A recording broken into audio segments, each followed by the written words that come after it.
Boa noite, como vocês estão? Certo? Esperar a Dani aqui antes de começar. Vai ser muito bacana hoje falar um pouco sobre história de superação, as destrezas e das felicidades que o esporte traz, tanto o esporte individual como o esporte coletivo.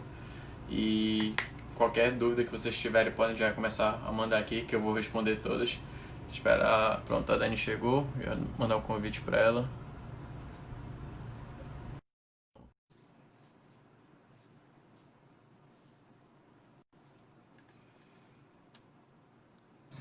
Oi, E aí, Dani, como é que tá? Tudo bem? tudo bem e você? Tá me ouvindo bem? Tô sim. Tá tranquilo o áudio aí? Tá, pra mim também tá. Pessoal, se vocês estiverem ouvindo e vendo bem a gente, avisa por favor, senão a gente troca alguma coisa, troca a rede da internet. Isso, por favor, nos deixem sabendo de tudo. Bom, Dani, primeiro agradecer, certo, por ter aceito o convite aí, trazer um pouquinho das nossas histórias no esporte. E acredito que a tua seja até mais elaborada do que a minha, mais assim, impactante. Então, eu queria que tu começasse se apresentando para o pessoal aqui do Instagram e tudo. E aí a gente vai dando segmento. Não, mas deixa eu falar uma coisa primeiro. Não tem nada de mais impactante, são só realidades diferentes. E eu andei fuçando você no YouTube aí, nos negócios, eu vi. Você começou bem antes de mim, né? Muitos anos antes. Então, são duas realidades diferentes e acho que a gente pode dividir aqui, acrescentar muita coisa para muita gente. Mas vamos lá. Obrigada, André, de avisar que o áudio tá bom. Então, o pessoal que é do Hugo, né? Deixa eu me apresentar e depois a gente se apresenta para minha turma, tá? Tá certo. Eu sou a Dani Nobile, eu era corredora de rua e aí eu sofri um acidente de carro há 7 anos e meio atrás e eu me tornei cadeirante. E hoje eu sou a primeira mulher cadeirante triatleta do Brasil. A gente se conheceu, eu e o Hugo, no treinamento mental para atletas, né? Na formação para treinadores, na verdade, nós dois somos treinadores. E o resumo é esse, né? O resumo do resumo. Sim. Bom, pessoal, eu me chamo Hugo, certo? Sou de Belém do Pará aí, moro um tempinho fora de lá, mas não nego as origens. O sotaque deve estar forte para O vocês aí um sotaque, eu pouquinho. adoro esse sotaque. Sou atleta de futebol e estou na turma 3 aí da formação de atleta de treinador mental do atleta campeão, onde eu conheci a Dani. E comecei a jogar um pouquinho novo, relativamente, uns 3, 4 anos que eu comecei a jogar futebol. Menino, eu vi uns vídeos seus muito pequenos, eu achei muito legal, muito E legal. aí, desde 11 anos estou rodando a base aqui no Brasil. Já tive experiência no campeonato alemão, na quinta divisão ali. Treinei um semiprofissional lá. E ano passado eu peguei o Junior College, que é a faculdade nos Estados Unidos. Pessoal, uma pessoa que o Pouca Telha, que engraçado esse Instagram, falou que tá sem áudio. Vocês estão escutando bem a gente? Por favor, avisa aí se vocês estiverem ouvindo e vendo a gente certinho, senão a gente sai e volta. É só ele ou tá todo mundo vendo a gente e ouvindo bem? Que agora eu fiquei preocupada. É, também, mas teve uma pessoa que falou que tava com eco. Ah, mas deve ser aqui porque tá chovendo, tá um barulho horroroso. É, então, pronto, estão ouvindo e ouvindo. Obrigada, gente. Obrigada, Kika e Paula. E aí, para resumir mesmo, eu joguei esse ano, comecei a formação e hoje faço parte de uma empresa de intercâmbio esportivo, na qual se chama FN Academy, sou treinador mental e ainda busco ser atleta profissional. A gente está na correria para isso. Eu ia te perguntar, com quantos anos você começou a jogar profissionalmente? Assim, eu comecei a competir mesmo, né, com 8 anos, de 7 para 8 anos. Foi a primeira competição aqui pro federativo que eu tive. E de lá até agora são bastante competições disputadas, graças a Deus. E sempre nesse caminho do esporte, eu digo que foi o esporte que me formou. Então, o futebol foi minha escola também, além da educação. Ah, eu acho importantíssimo, por isso que eu tô fazendo aquela ação solidária, né? Que depois a gente fala sobre isso, mas justamente por isso, porque eu sinto muita diferença, eu percebo a diferença de pessoas que começaram o esporte cedo e outras não. E eu tenho uma história bagunçada, né, com o esporte, porque eu comecei, aí meus pais me tiraram, porque o professor de natação queria que eu fosse competir, e aí meus pais não queriam e me tiraram do esporte. E eu vejo que quem compete desde cedo tem outro tipo de mentalidade, encara o esporte de uma outra forma, é muito legal. Sim. São coisas que o esporte nos proporciona, né? A gente tende muito a pensar que o esporte tem idade, o esporte tem uma data de validade ali para cada pessoa para realizar seu sonho, mas eu digo que o esporte como formador não tem essa quesito de idade. Você pode Uhum. começar, independente da sua idade, e realizar as coisas para você, conseguir obter seus sonhos. Então, eu sempre incentivo muito a ida para o esporte, independente da idade, independente do que você almeje com aquilo. Acho que aquilo vai te dar uma segurança, uma estabilidade melhor pro resto da sua vida. Eu devo a minha vida literalmente, né, ao esporte, porque para quem não sabe, para quem não me conhece, né, quando eu era corredora amadora e corri por 5 anos, já fazia atividade física um pouco antes também, academia e tal. E quando eu sofri o acidente, o médico deixou bem claro para os meus pais que se fosse uma pessoa sedentária, teria morrido no meu lugar no acidente. Que graças ao esporte, ao meu preparo físico, à minha vida saudável, eu consegui sair viva de dentro do carro. Então, eu falo que muita gente é formada, né, pelo esporte, o caráter, as qualidades, o espírito de equipe, tudo isso a pessoa recebe essa formação no esporte, mas o esporte, ele literalmente me devolveu a vida, né, e me deu uma segunda chance. Então, se não fosse isso, eu não estaria aqui. Não existe não praticar esporte. Deixa eu te perguntar. Tem até uma dúvida minha que eu acho que muitas pessoas devem ter. Você falou que era corredora, né? Amadora. Isso. Você fazia somente esse esporte ou você já era nadadora? Como é? Porque hoje tudo é Eu comecei, triatleta, né? Hoje foi assim, uma eu competição que comecei a você tentou natação, vá é corrida, o triatlon, natação, corrida, natação e bike. corrida, natação e Mas bike. não nessa ordem, ao contrário. Sim, sim. Então, eu comecei a natação pequena, né, ainda criança, aí quando eu tinha uns 11, 12 anos, o professor queria que eu competisse, meus pais me tiraram da natação. Aí depois eu fiz assim coisas na escola, inclusive natação, joguei handball, tentei jogar vôlei, mas eu sou muito baixa. Tentei jogar como levantadora, mas não levo o menor talento. Aí depois, quando eu tava com 20 anos, eu comecei na academia e voltei a nadar. Depois de uns 2 anos, eu parei a natação por questão de trocar de academia, e aí era muito caro pagar natação, e comecei a correr. Eu corri 5 anos, eu corri a meia maratona, que são provas de 21 quilômetros, estava treinando para a maratona, que são provas de 42 quilômetros, e para a minha primeira prova de triatlo, eu já estava treinando para ela. Mas não, hoje eu vejo que não estava treinando o suficiente, né? Eu ia lá estrear e terminar assim, morrendo. Mas eu estava fazendo na época, e aí eu sofri um acidente. E então, assim, o meu foco na época era a corrida de rua, que era o que eu gostava e é o que eu gosto, assim. Apesar de eu amar o triatlon, eu tenho uma ligação com a corrida muito forte. É... eu não sei explicar. Eu falo que o dia que eu passei pela linha de chegada pela primeira vez, numa provinha de 5 quilômetros lá, faz mais de 10 anos, gente. Eu falo que aquele dia eu vi que eu queria fazer aquilo pro resto da minha vida, né? Queria correr para o resto da minha vida. Não, não tinha outra, sei lá, eu fui picada pelo bichinho da corrida. Eu ia te perguntar qual foi a maior dificuldade e qual a tua relação com o esporte, mas você já explicou, né? Já falou A tudo pra dificuldade, gente. você fala, quando eu voltei depois da cadeira? Não, nos dois sentidos, a corrida foi o que te moveu ao esporte. Então, eu ia te perguntar Foi. de qual das modalidades tu gostava mais, tu tinha Eu uma gosto mais da preferida. corrida. É engraçado que assim, ó, se você for pensar no triatlon, primeiro a gente nada, depois pedala, depois corre, eu tenho mais facilidade para a natação. Porque foi o meu primeiro esporte depois do acidente, né? Porque para o cadeirante, para a gente fazer um esporte, a maioria dos esportes, eu acho que 95% dos esportes ou até mais, a gente precisa de equipamento e não custa barato. Então, por exemplo, para o triatlo, eu preciso de uma bicicleta para a parte do pedal e uma outra cadeira de corrida para a parte da corrida. São dois equipamentos diferentes, custa caro. Quando eu sofri o acidente, eu pensei, eu achava que eu não podia pedalar, achava que eu não podia correr. Falei, mas eu posso nadar, né? E precisa do quê? Um óculos que eu já tinha, um maiô que eu já tinha, uma touca que eu já tinha. Não gastei nenhum dinheiro.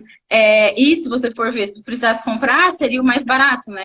Então eu comecei na natação. Eu não sei se por este fato de eu ter começado a nadar e ter nadado, acho que 1 ano e meio antes de começar a correr.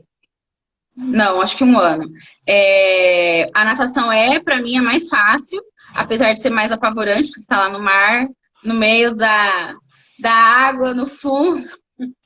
Mas é o que sei lá, eu gasto menos energia, eu acho, sabe? É mais rápido.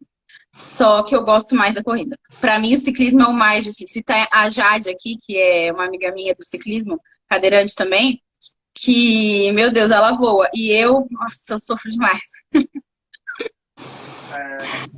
Não sei se todo mundo que tá aqui sabe, na verdade, eu sei que nem todo mundo que tá aqui sabe, mas eu tinha uma prima que era cadeirante, a Stephanie, tá comigo até hoje de outra forma, mas sempre me acompanha. E eu digo que, infelizmente, o Brasil, não só o Belém, que foi onde a gente nasceu, mas o O Brasil Brasil. não é tão preparado para ter atletas que são cadeirantes ou atletas que têm alguma dificuldade. Não é nada Não é preparado. Você inclusivo, né? falou, não é tão preparado. Não, não é nada preparado. É, Depois das Olimpíadas, naquele período, né, preparatório que foi construído o Centro Paralímpico, mas o Centro Paralímpico ele é de uso exclusivo da seleção brasileira paralímpica, né?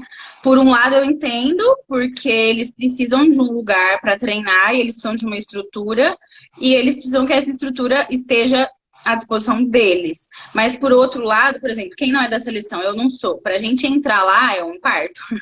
É, tem dias específicos, você precisa de autorização. Então, a Secretaria de Esporte da minha cidade tem que mandar um e-mail para lá pedindo minha autorização para entrar, com horário marcado. Não está aberto ao público. Você não pode chegar lá na porta e falar: oi, vim treinar e usar a pista de atletismo, usar a piscina, a academia. Não pode.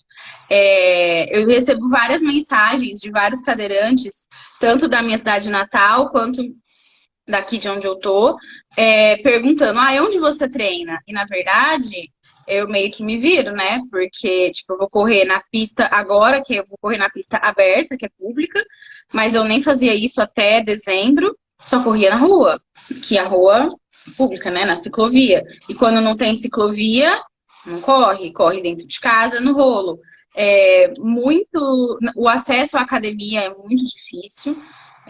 Tem muita gente que sofre, e eu já sofri bastante de você chegar e não conseguir passar pela catraca, porque não tem aquela portinha e a gente não sai voando por cima da catraca.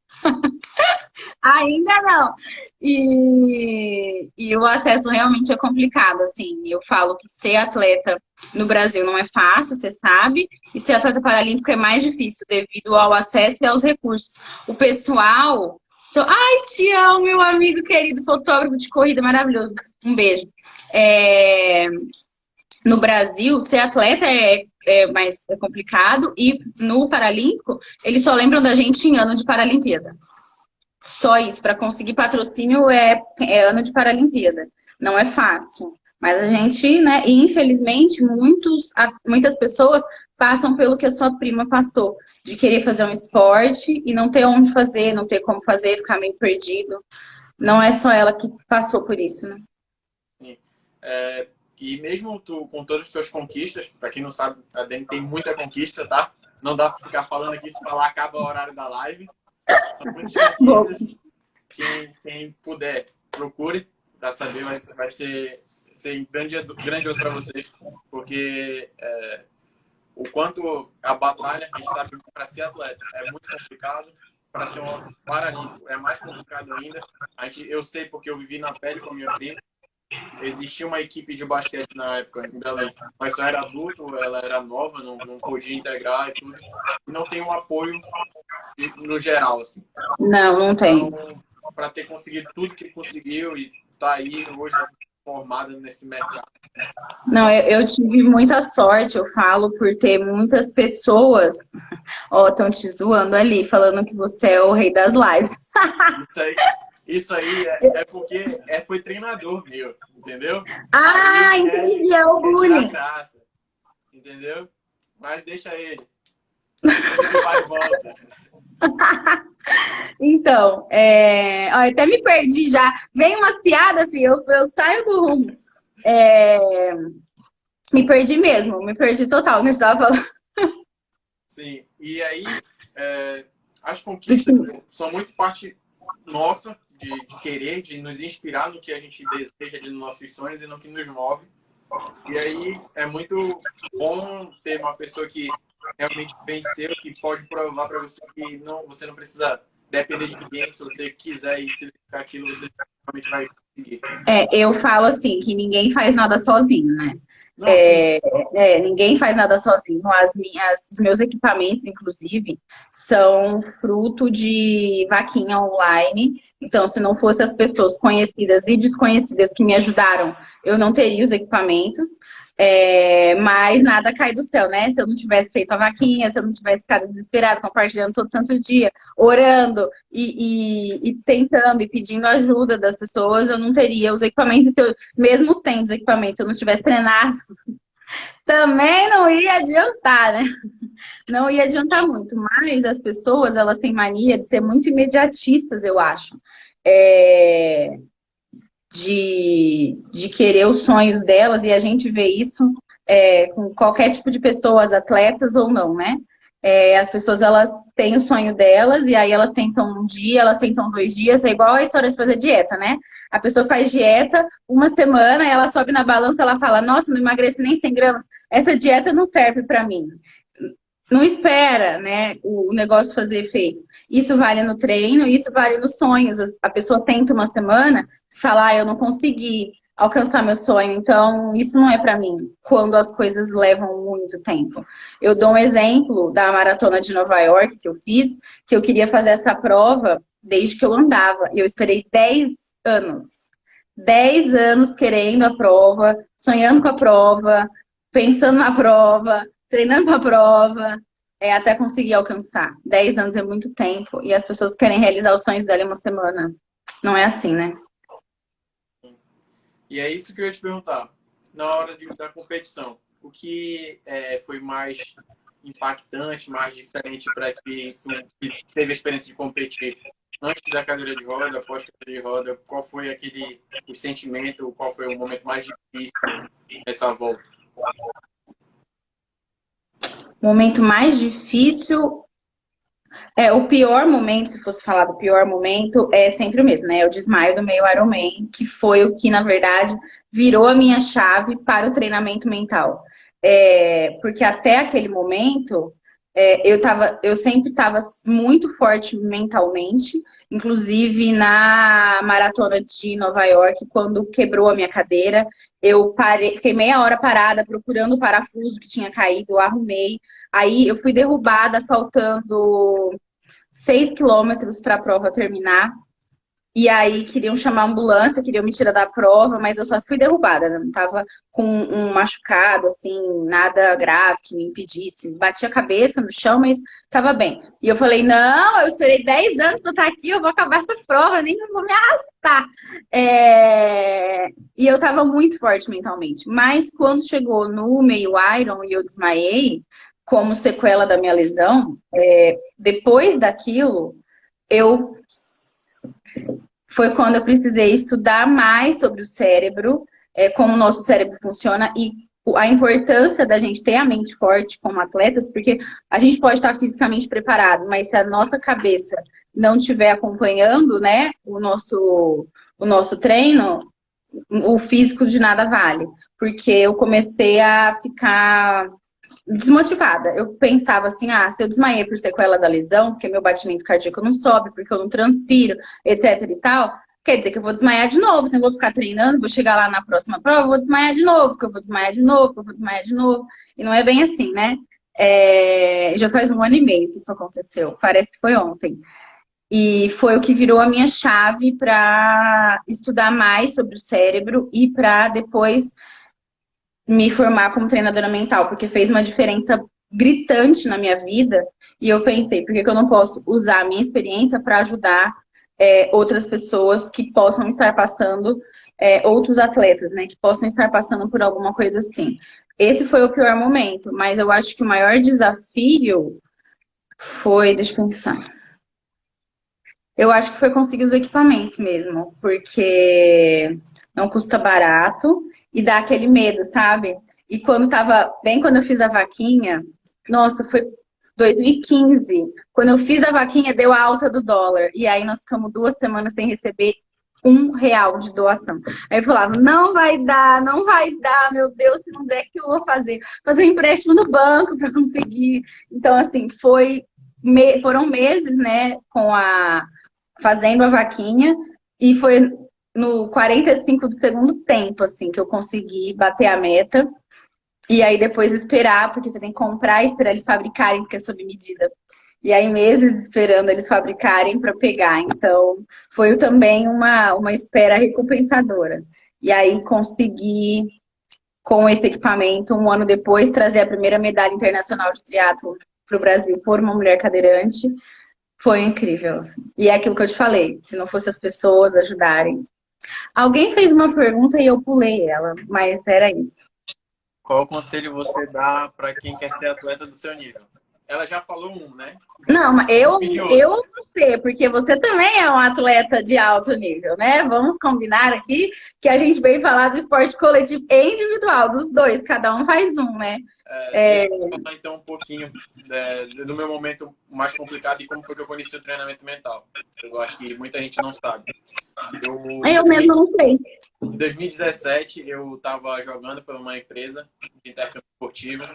Fui competir em Natal, na época do Dia das Mães, dia 14 de março, maio, sei lá, Maio, 14 de Dia das maio de Mães, maio. 2017.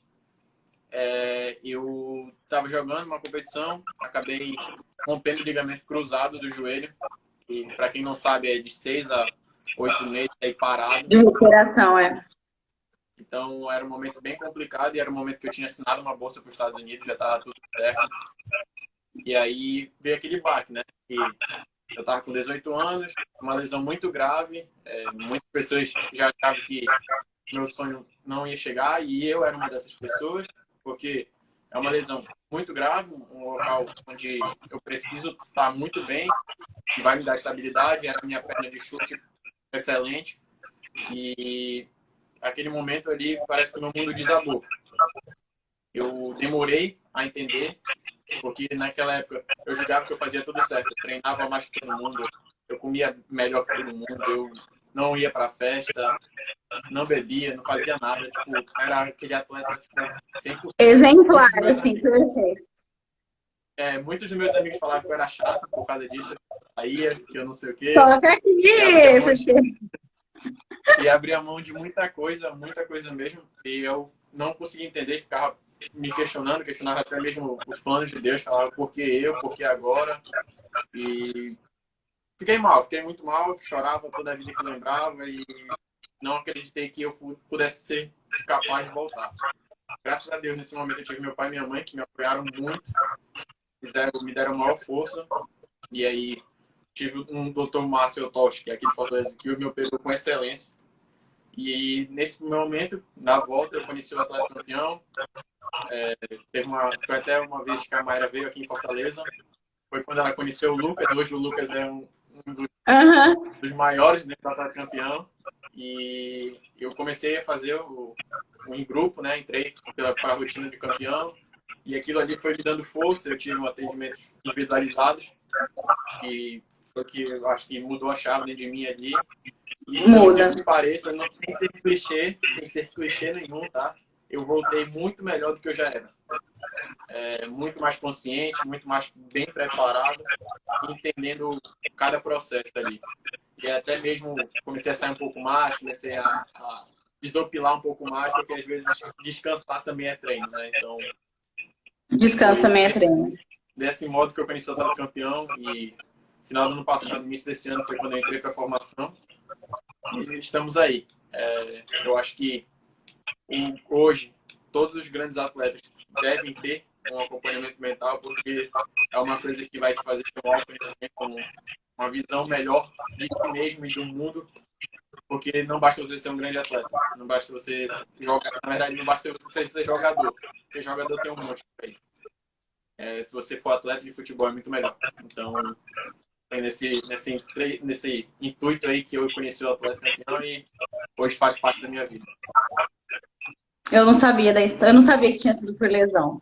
E é uma situação que muita gente passa em todos os esportes, né? Na corrida, eu já tive lesão e muita gente passa por isso. Eu recebo muita mensagem de gente que se lesiona e aí fala: Nossa, eu acho que eu nunca mais vou voltar. Eu falo: Não! E assim, se eu puder dar um conselho, Pedro, qual conselho você daria para quem quer ser um atleta, né? A primeira coisa, eu acho, é você descobrir, entender o porquê você está no esporte, por que você é um atleta.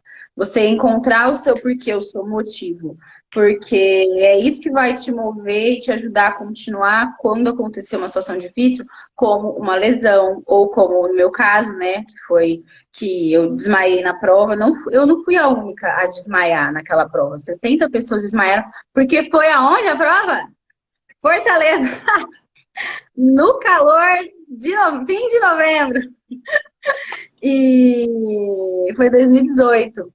E tem algumas pessoas que desmaiaram lá na mesma prova que eu, que não voltaram para o triatlon até hoje, que pararam de treinar.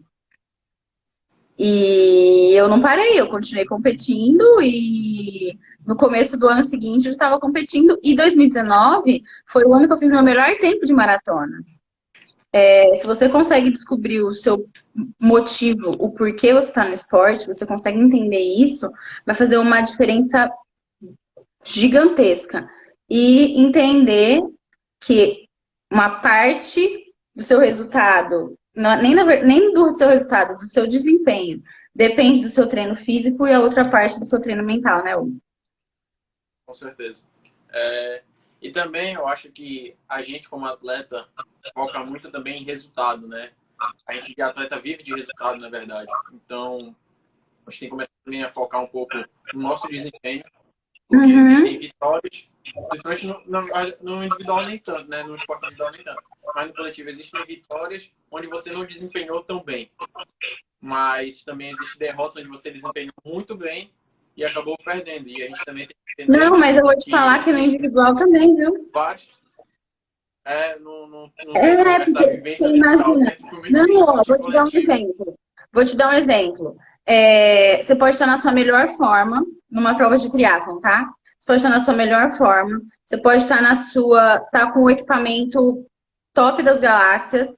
Você pode ter treinado horrores, você pode ter dormido bem antes da prova, você pode ter comido bem. Você pode fazer o seu melhor tempo de prova naquele dia. Você pode bater seu recorde em todas as modalidades. Só que pode ter alguém melhor que você.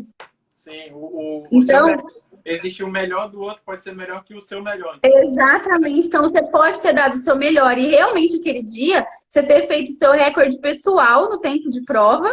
Só que por um acaso, bem naquela prova, porque tem atletas que vão em todas as provas, mas tem atleta que não, tem gente que escolhe as provas que vai, né? Por exemplo, no triatlon, tem várias marcas de prova, tem o Challenge, tem o Ironman, tem a Ultra Day Series, que é do Iron, né? Tem o Troféu Brasil, de Santos, aí você, por exemplo, vou fazer todas as provas do circuito do Troféu Brasil e não vou para o 3-Day Series, por exemplo. Então, o atleta que foi lá para o 3-Day Series deu o melhor dele e ele ganhou todas as etapas. Aí, na última etapa, resolve aparecer um atleta lá que estava focado no Troféu Brasil e foi para o 3-Day. E aí, você que ia ser o campeão do circuito, deu o seu melhor, fez o seu melhor tempo, vai um atleta lá e faz melhor que você. Por quê? Ou porque ele é mais rápido, ou porque naquele dia ele estava inspirado, né?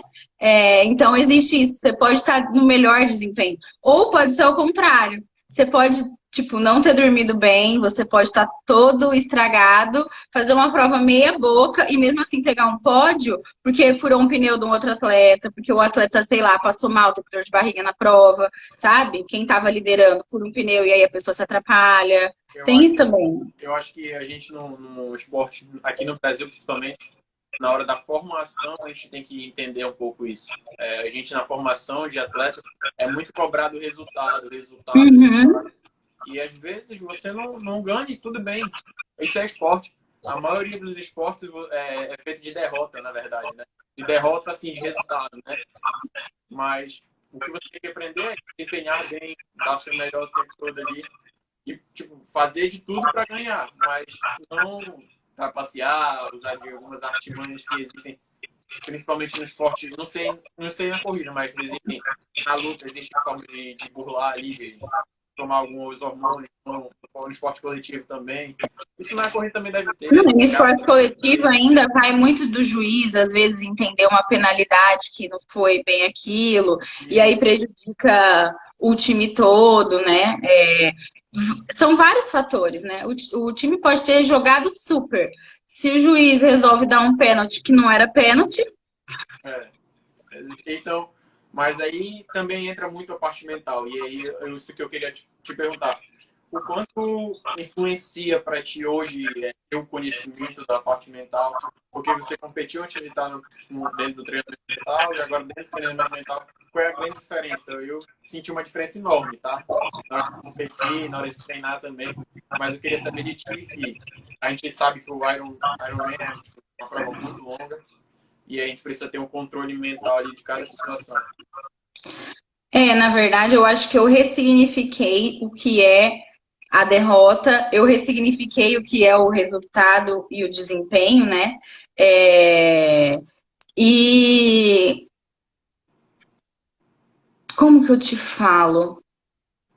Eu acho que quando a gente tá com a mente forte, e se por algum acaso, algum dia de treino, por exemplo, a gente não foi tão bem naquele treino, a gente entende que nenhum treino, que nem todo treino vai ser maravilhoso, perfeito, que não é todo treino que você vai bater seu recorde pessoal, por exemplo, na corrida, e você para de se cobrar. A partir do momento que você para de se cobrar, isso traz uma leveza imensa para os outros treinos que virão e para a prova. E quando você faz treinamento mental, eu não sei você no esporte coletivo como era antes da partida, mas a gente na hora da largada fica uma pilha. E eu sempre fiquei uma pilha.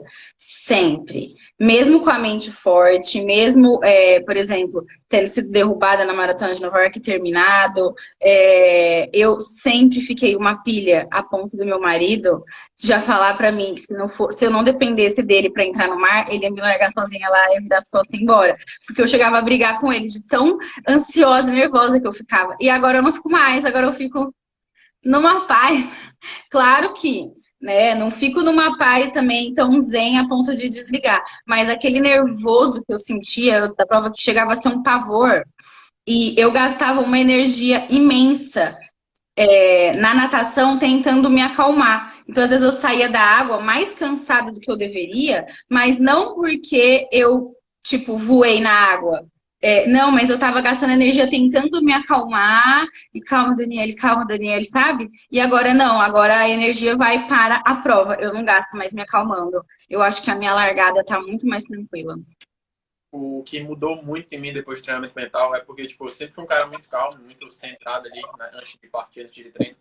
Mas eu ficava muito zangado, assim, fora de si, com o comportamento dos outros atletas, sabe? Porque a gente sabe que cada um vai ter seu ritual, cada um vai ter seu jeito de lidar. Mas a gente, Uhum. às vezes, você percebe quando a pessoa não tá dando tanta importância. Então eu ficava maluco. Eu queria que aquela pessoa se desse o tanto de valor como eu tava dando. Porque no esporte coletivo, por exemplo, futebol, vão 18 por jogo. Se uma pessoa, se um atleta não estiver concentrado e falhar ali, pode acabar o trabalho de 17. Então, eu ficava muito pilhado com os outros atletas, querendo que, tipo, que ele estivesse concentrado. E, às vezes, me preocupar com os outros prejudicava a minha concentração, o meu ritual ali, Uhum. pré-jogo, pré-treino. E isso eu aprendi a ressignificar, deixar ele meio que de lado, saber Então, assim, tentar chamar a atenção para eles se concentrarem, mas não perdendo o meu foco ali. E tentar trazer o time para cima, né? Mas o esporte coletivo eu acho que é bem mais complicado. Eu também Porque acho. muitas das pessoas não vão entender os teus rituais. E aí acabam te atrapalhando nesse sentido. Eu vou te falar, quando eu estava no Hospital Sara, lá em Brasília, para quem não conhece, quando a gente sofre um acidente, né, a gente tenta uma vaga lá para fazer reabilitação. O que é isso? A gente aprender a viver na cadeira de rodas da melhor forma possível dentro das nossas limitações, dentro da nossa realidade, da sequela da nossa lesão. E aí lá no Sara, eu fui jogar basquete. Menino, mas minha primeira experiência no esporte coletivo na cadeira de rodas, né? Porque eu já tinha tentado vôlei, handball, quando eu andava, né? Mas na cadeira foi a primeira vez. E eu não tenho força até hoje, por causa da sequela da lesão, de arremessar. Então eu não consigo jogar no ataque, eu tenho que jogar na defesa. Aí eu sofria para pegar a bola e jogava para os atacantes e a galera lá, tipo, na nuvem, em Nárnia. E não, né, tchum, eu ficava possuída pelo ritmo ragatanga. E aí eu falei, ó, esporte coletivo não vai ser pra mim, porque eu ficava muito preocupada, eu não tinha esse entendimento, né? Mas eu ficava muito preocupada com os outros, ao invés de me preocupar com o que eu tava fazendo. Hoje eu vejo que o entendimento é outro, mas realmente eu também me cobrava muito. Se eu fazia alguma coisa de errado, prejudicava a equipe, eu ficava me cobrando. Coisa que a gente aprende no treinamento mental, que não é bem assim, mas na época, isso há 7 anos atrás, mais até, né, eu não tinha essa percepção. Aí eu falei, não, eu tenho que ir pro esporte individual mesmo, que aí sou eu mesma. O macaquinho tomava conta, né? Tomava, menino, era impressionante. É uma coisa que eu comecei a aprender muito no treinamento mental sobre isso, sabe? De liderar e de ser chefe. Eu acho que antigamente eu queria ser capitão para puxar e brigar e chamar a atenção. Hoje eu não me importo tanto. Eu acho que eu sou um capitão sem a faixa. Eu digo que eu sou um capitão sem a faixa de capitão. Porque eu gosto de liderar muito pelo exemplo hoje em dia. Antigamente eu era talvez um pouco egoísta quanto a isso. Mas hoje eu aprendi que a liderança não é você mandar a pessoa fazer ou mostrar o que ela tem que fazer. Você tem que ir lá, dar o exemplo, fazer junto com a pessoa. Então, acho que isso é muito importante. Eu conseguir controlar meu macaquinho. Né?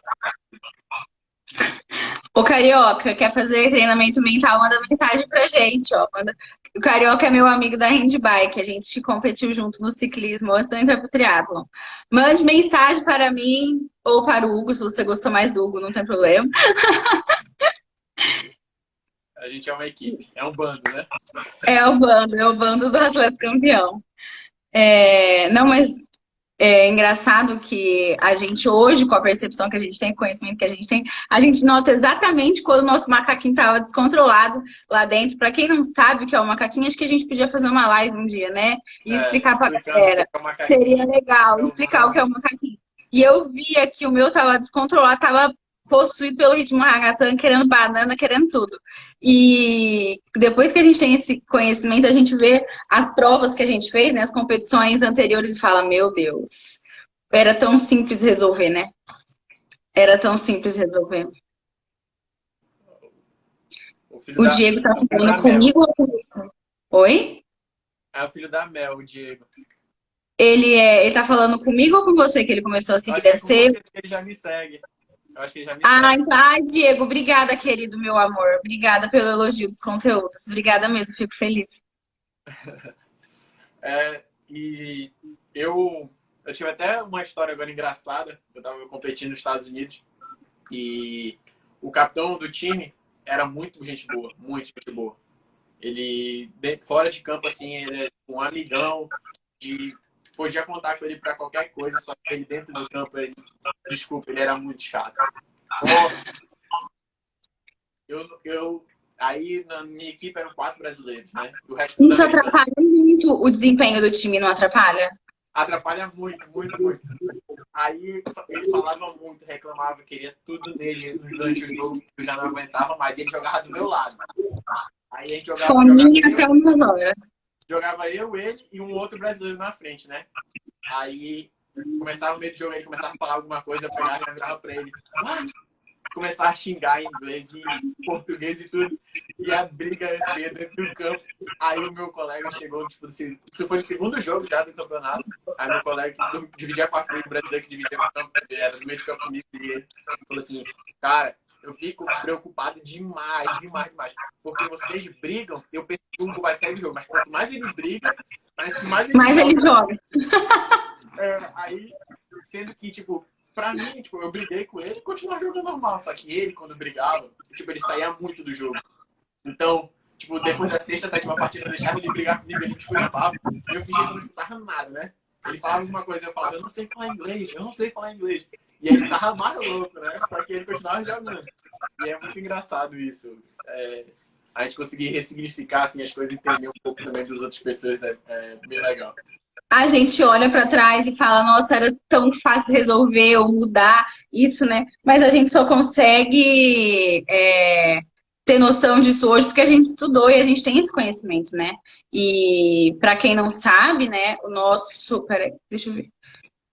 Se eu uso o trabalho respiratório para me auxiliar nas provas? Sim, por vários motivos. Primeiro, porque eu tenho dificuldades respiratórias até hoje. E segundo, porque, para quem não sabe, técnicas respiratórias são técnicas que a gente, né, eu e o Hugo, a gente ensina para os nossos atletas de treinamento mental, tanto antes de treino como depois, antes de prova, depois, antes de dormir. São técnicas específicas, eu uso sim.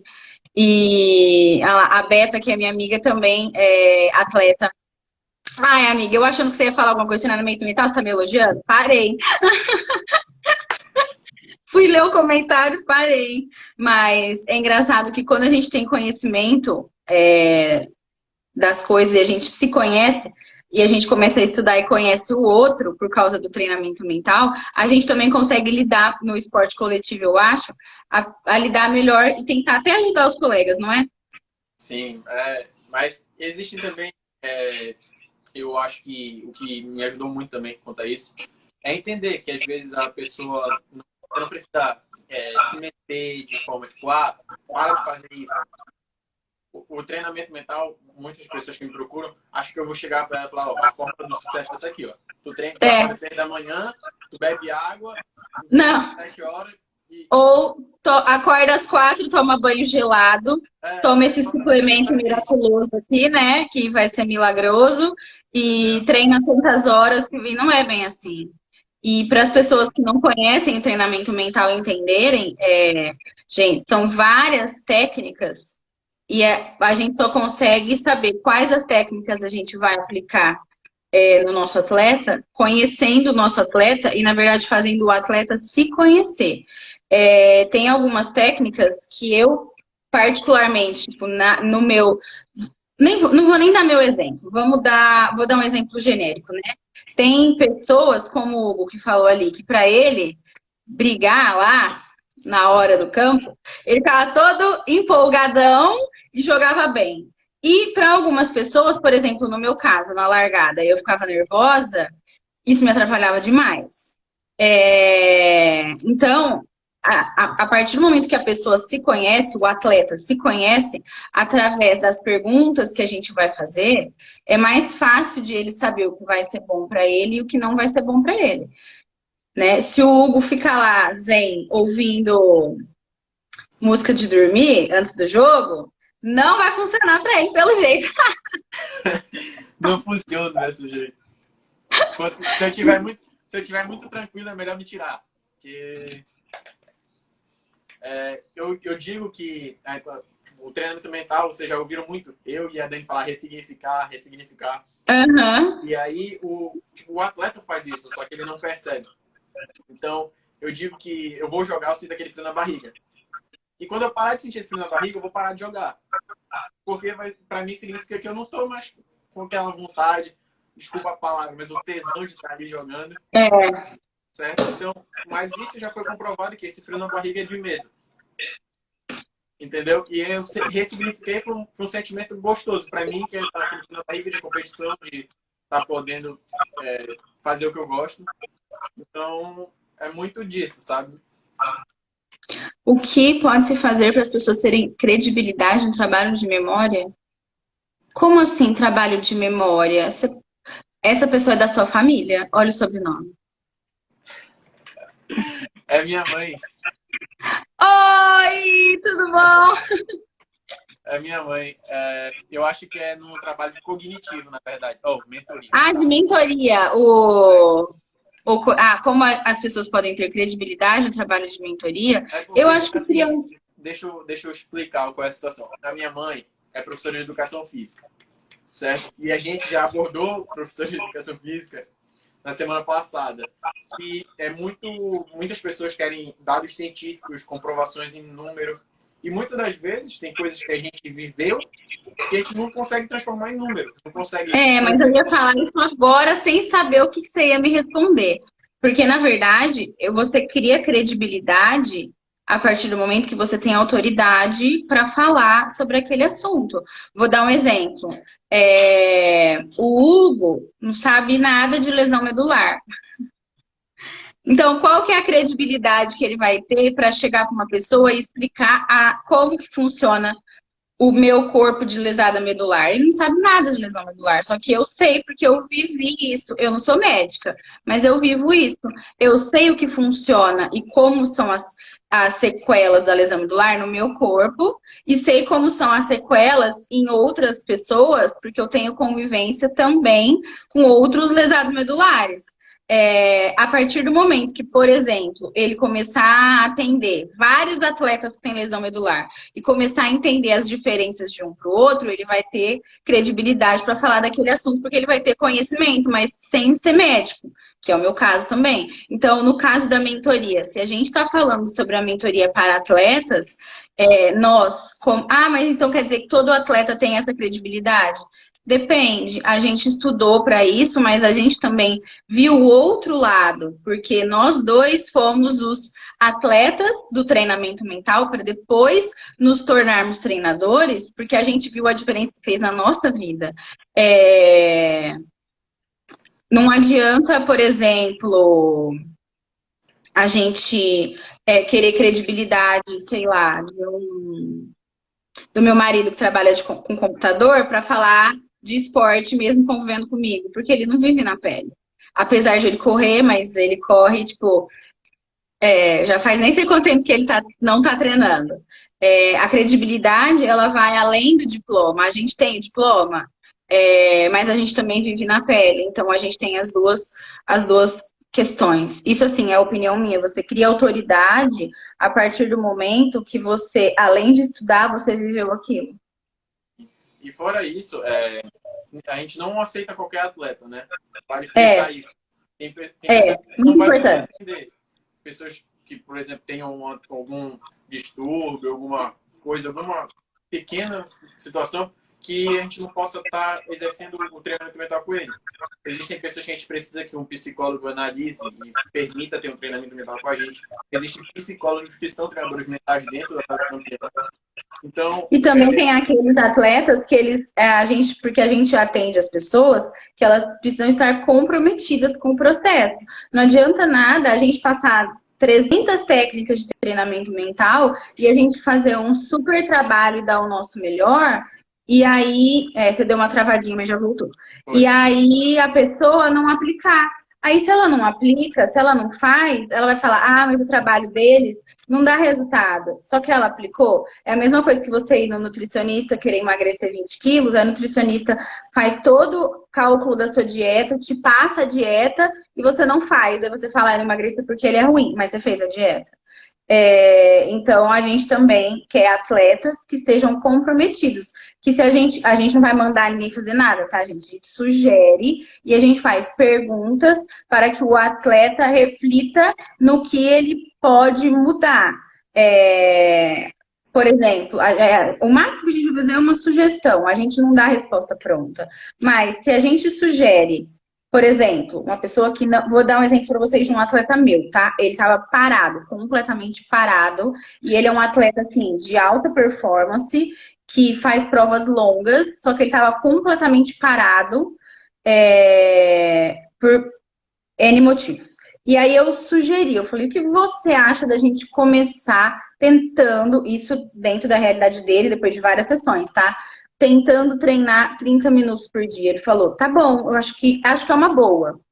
Tá, ele falar pra mim, acho que é uma boa uma coisa, mas ele tentar fazer os 30 minutos é outra. E ele tentou e deu resultado, e a gente foi aumentando gradativamente, e ele tá treinando 2 horas por dia e tá super bem. Mas se eu poderia sugerir, o que você acha? Ele falar, ah tá, vou fazer e não fazer. Aí ele vai virar e falar assim, o treinamento mental da Dani não funciona, porque eu queria voltar a treinar, mas não consegui. Mas ele fez o que a gente sugeriu. As perguntas, os exercícios para casa, as reflexões, as mentalizações, as visualizações. Se a pessoa não aplica, não vai resolver, né? Teve uma pergunta interessante da Beta. Desculpa, pode falar. Vamos responder essa última pergunta para a gente falar do seu projeto um pouquinho, porque falta 10 minutos aí para a gente acabar. E aí a última pergunta, tu quer começar respondendo? Tu quer que eu comece respondendo? Seria essa aqui da Beta. Da Beta, como a gente está motivando os atletas. Para motivar os atletas. Quer começar respondendo? Pode começar, porque eu já falei muito. Assim, eu falo muito com meus atletas sobre motivação e inspiração, sabe? Porque motivação é uma coisa que você consegue muito rápido. Até mesmo tu não precisa de um treinador mental para dar motivado. Tu bota no YouTube motivação, aparece vídeos. Mas se você estiver motivado, dura pouco tempo, você desmotiva muito rápido também. Mas se você for inspirado por uma pessoa, isso perpetua assim por um longo período de tempo, até mesmo para a vida toda. E eu costumo perguntar para meus atletas o seguinte: quem são os 3 atletas que te inspiram? Aí ele vai falar. Quem são as 3 pessoas que te inspiram? E eu faço um questionamento, até mesmo para vocês. Respondam aí na cabeça de vocês. Qual foi o tempo que você demorou para pensar que você é uma inspiração para você mesmo? Quando você entender isso, que você é o que melhor entende da sua dificuldade, que melhor entende de todas as batalhas que você venceu ou que você perdeu, você vai se estar inspirando em você mesmo. E isso vai para você manter a constância de treinamento para chegar onde você quer chegar. Então, eu sou muito a favor da inspiração das pessoas através de atletas e através de pessoas que os movem para frente. Então, Eu também acho que tem aquela questão que a gente tinha falado antes do porquê, né? Se você for ver o que significa motivação, é um motivo para ação. Qual é o seu motivo para agir? Por que você tem que treinar durante a quarentena, né? Qual é o motivo para você estar no esporte treinando? Isso, inclusive, isso é uma sessão individual que a gente pode fazer além do treinamento mental. É uma sessão que a gente faz dentro do treinamento mental, mas se a pessoa não quer fechar o processo todo, a gente faz só a sessão do porquê, que é encontrar o seu porquê, o seu motivo, para que você haja, porque às vezes a pessoa, ela tá treinando aleatoriamente, e aí tá meio perdida, e aí tá meio desmotivada, porque ela não conseguiu encontrar o motivo dela. A partir do momento que você entende por que você faz aquilo, você tem um motivo para agir. Então, acaba se tornando muito mais fácil. Sim. Meu pai, meditação ajuda no controle mental? Ajuda, faz parte. Ajuda, faz parte. Bom, Dani, falta aí 6, 7 minutos. A gente abrir aí para você falar do seu projeto, que eu acho engrandecedor. Então, por favor. Obrigada. Muito obrigada. Então, gente, eu estou fazendo uma ação beneficente para conseguir arrecadar cestas básicas para um projeto de atletismo da minha cidade, que é Ribeirão Preto. Da forma que a gente começou falando, né? O Hugo falou que ele começou no esporte ainda criança, e isso ajudou a formar o caráter dele e a formar o homem maravilhoso, né, que ele é. E essas crianças, elas estão no esporte em comunidades carentes, né, que precisam de ajuda. Muitos pais dessas crianças estão sem trabalhar por causa da pandemia, e eu acredito que a gente pode ajudar por 2 motivos. Primeiro, para que a criança ela escolha o esporte ao invés de buscar outros caminhos para tentar ajudar a colocar comida na mesa da família, e talvez um caminho que a gente não iria ficar feliz, né, com isso. E também para que as crianças estejam alimentadas quando a pandemia acabar, elas poderem voltar a treinar, elas estejam nutridas. Eu fiz uma palestra beneficente para arrecadar as cestas básicas, né, dinheiro para cestas básicas. Essa palestra eu sou contratada para dar nas empresas, o nome é Redescobrindo a Felicidade, que eu conto um pouco da minha trajetória depois da cadeira de rodas, né? E dos meus aprendizados com o esporte à cadeira e como esses aprendizados podem ajudar na vida pessoal e profissional de vocês. E aí, agora que a palestra já passou, a gente está fazendo uma vaquinha online, mas todas as pessoas que contribuírem na vaquinha online vão receber a gravação da palestra que eu dei no dia 30, né, no sábado anterior. Eu gravei, a palestra foi online, e aí eu gravei o vídeo, né, dela, e aí todo mundo que contribuir na vaquinha vai receber o vídeo da palestra. Então eu queria pedir a ajuda de vocês que estão assistindo a gente, para que vocês contribuam. O link da vaquinha tá lá na minha bio do meu Instagram, e depois eu posso passar pro Hugo, se ele puder pôr no Stories também, quem não quiser entrar no meu perfil, caso a pessoa não gostou de mim. Mas é só entrar lá e tem o link para contribuir. Pronto. Dani, parabéns de novo por toda a tua história, por estar fazendo Não, e eu que quero te agradecer por você abrir as portas da sua comunidade, né, dos seus seguidores, para que eu pudesse falar do projeto e também para que a gente pudesse dividir esse tempo aqui tão divertido juntos para falar de esporte, que é um assunto que a gente nem gosta, né? Não, E de quase nada. treinamento mental. Então, gente, essa foi mais uma live. Espero que vocês tenham gostado. Se vocês quiserem, eu trago mais com a Dani, que pelo jeito a gente vai ter muito conteúdo aí. Tem o Mac pra gente explicar o que que é. E você salva essa live, hein, menino? Deixa salvo aí para quem não conseguiu assistir. Eu vou salvar, vou deixar aqui. E aí, gente, se vocês quiserem saber mais sobre treinamento mental, mais sobre a palestra da Dani, entre em contato com ela, por favor. Se vocês quiserem ter mentorado por mim, vai ser um prazer. E aí, é isso, gente. Muito obrigado pela presença de todos aí. Eu que agradeço todo mundo que entrou, meus amigos, minhas amigas maravilhosos, maravilhosos que entraram aí. Também o pessoal do Hugo que ficou aqui para ouvir a gente até o final. Muito obrigada pelo carinho, gente. Tá certo. Me manda o link que eu vou postar, tá certo? Vou te mandar no WhatsApp. Vou sim. Obrigada, querido. Obrigada Tchau, mesmo. obrigado, Dani. Boa Um noite. beijo, gente. Boa noite.